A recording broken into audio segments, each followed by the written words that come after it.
IPL 2025 season qualifier 2లో Punjab Kings captain Shreyas Iyer తన సహచర ఆటగాడు శశాంక్ సింగ్పై సీరియస్ అయిన సంగతి తెలిసిందే. కీలక సమయంలో నిర్లక్ష్యంగా వ్యవహరించి రనౌట్ కావడంతో శశాంక్పై అయ్యర్ అసహనం వ్యక్తం చేశాడు.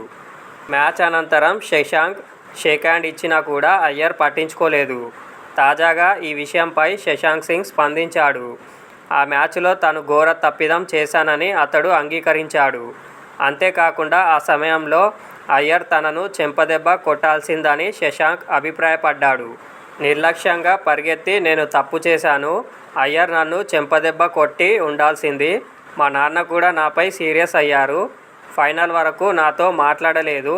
నేను చాలా క్యాజువల్గా పరిగెత్తాను. ఏదో బీచ్లో నడుస్తున్నట్లు పరుగుకు వెళ్ళాను. ఇది చాలా కీలకమైన సమయం. ఇది అస్సలు నీ నుంచి ఊహించలేదని అయ్యర్ నాతో అన్నాడు. అయితే గెలిచిన తర్వాత నన్ను అతడు డిన్నర్కు తీసుకువెళ్లాడని తాజా ఇంటర్వ్యూలో శశాంక్ సింగ్ పేర్కొన్నాడు. కాగా 11 ఏళ్ల తర్వాత ఫైనల్కు చేరిన పంజాబ్ జట్టు ఆఖరి మెట్టుపై బోల్తా పడింది. తుది పోరులో ఆర్సీబీ చేతిలో ఓటమి పాలై రన్నరప్గా పంజాబ్ నిలిచింది.